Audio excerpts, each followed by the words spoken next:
معاشرے کے دو طبقے، مالدار، ان پر زکوٰۃ فرض ہے، فقراء، ان کے لیے زکوٰۃ لینا جائز ہے۔ ان کا فرق کیسے پتہ چلے گا؟ جواب: اس کے لیے شریعت نے اموال زکوٰۃ کے لیے دو معیار مقرر کیے ہیں جن کو نصاب کہتے ہیں۔ زکوٰۃ اغنیاء سے لے کر فقراء کو دی جائے۔ انسانی معاشرے کے دو طبقے ہیں۔ پہلا طبقہ اپر کلاس، جس کے پاس 4 قابل زکوٰۃ چیزوں کا مجموعہ بقدر نصاب 613 گرام چاندی ہو۔ دوسرا طبقہ لوئر کلاس، جس کے پاس 4 چیزوں کا مجموعہ ملا کر بھی چاندی کے نصاب کے برابر نہ ہو۔ نمبر 1، پہلے پر زکوٰۃ دینا فرض ہے۔ نمبر 2، دوسرے کے لیے زکوٰۃ لینا جائز ہے۔ مصرف زکوٰۃ۔ مصرف زکوٰۃ انسانی معاشرے کا دوسرا طبقہ جو غریب کی شرعی لکیر سے نیچے جیتا ہے، بشرطیہ کہ: نمبر 1، غیر مسلم نہ ہو۔ غیر مسلم کو صرف نفری صدقہ دیا جا سکتا ہے۔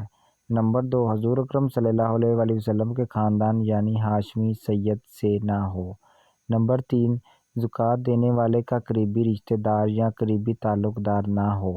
قریبی رشتہ دار جن سے پیدا ہو، والد، والدہ، دادا، دادی، نانا، نانی، یا جو انسان سے پیدا ہوئے بیٹا، بیٹی، پوتا، پوتی، نواسہ، نواسی۔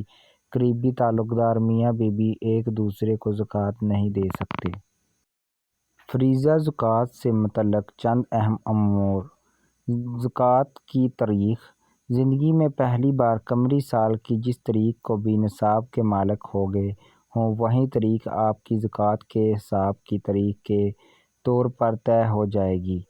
قمری تاریخ کا اعتبار: اگر کسی کو تاریخ یاد نہ ہو تو غور و فکر کے کوئی قمری تاریخ مقرر کر دی جائے، آئندہ اس کے مطابق حساب ہوگا۔ فریضہ زکوٰۃ سے متعلق اہم امور۔ قیمت فروخت کا اعتبار ہے۔ زکوٰۃ میں قیمت فروخت کا اعتبار ہوتا ہے، یعنی جس قیمت پر آپ کا بیچنے کا ارادہ ہے اور عموماً اس پر بک بھی جاتی ہے۔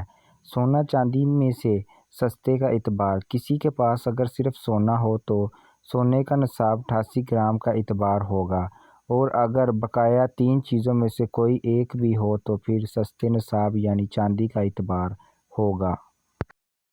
فریضہ زکوٰۃ سے متعلق چند اہم امور۔ زکوٰۃ کی پیشگی ادائیگی: زکوٰۃ کی تاریخ آنے سے پہلے اگر کوئی مستحق مصرف سامنے آ جائے تو اسے زکوٰۃ کی نیت سے دی گئی رقم سال کے آخر میں زکوٰۃ میں شمار کی جا سکتی ہے۔ زکوٰۃ کی ادائیگی سال گزرنے کے بعد: اگر آپ زکوٰۃ کی ادائیگی سال گزرنے پر نہ کر سکے اور چند ماہ گزر گئے یا کئی سال سے زکوٰۃ کی ادائیگی نہیں کی تو بعد میں زکوٰۃ کی ادائیگی پر زکوٰۃ ادا ہو جائے گی۔ فریضہ زکوٰۃ سے متعلق چند اہم امور۔ خدمات فراہم کرنے والے ادارے: جو کمپنیاں صرف خدمات سروس فراہم کرتی ہیں، اثاثے فروخت نہیں کرتیں، ان کو سال کے آخر میں بچنے والی نقدی پر زکوٰۃ دینی ہوگی۔ تملیک ضروری ہے: زکوٰۃ میں کسی مستحق کو مالک بنانا ضروری ہے۔ ملکیت میں دیے بغیر کسی نیک کام، مسجد کی تعمیر، غریبوں کی دعوت وغیرہ پر خرچ کرنے سے زکوٰۃ ادا نہیں ہوگی۔ زکوٰۃ کے متعلق چند متفرق مسائل۔ ڈائمنڈ پر زکوٰۃ واجب نہ ہونے پر امت مسلمہ متفق ہے، کیونکہ شریعت اسلامیہ نے اس کو قیمتی پتھروں میں شمار کیا ہے۔ ہاں، اگر یہ تجارت کی غرض کے لیے ہوں تو پھر نصاب کے برابر یا زیادہ ہونے کی صورت میں زکوٰۃ واجب ہوگی۔ زکوٰۃ جس کو دی جائے اسے یہ بتانا کہ یہ مال زکوٰۃ ہے ضروری نہیں، بلکہ کسی غریب کے بچوں کو عیدی یا کسی اور نام سے دے دینا بھی کافی ہے۔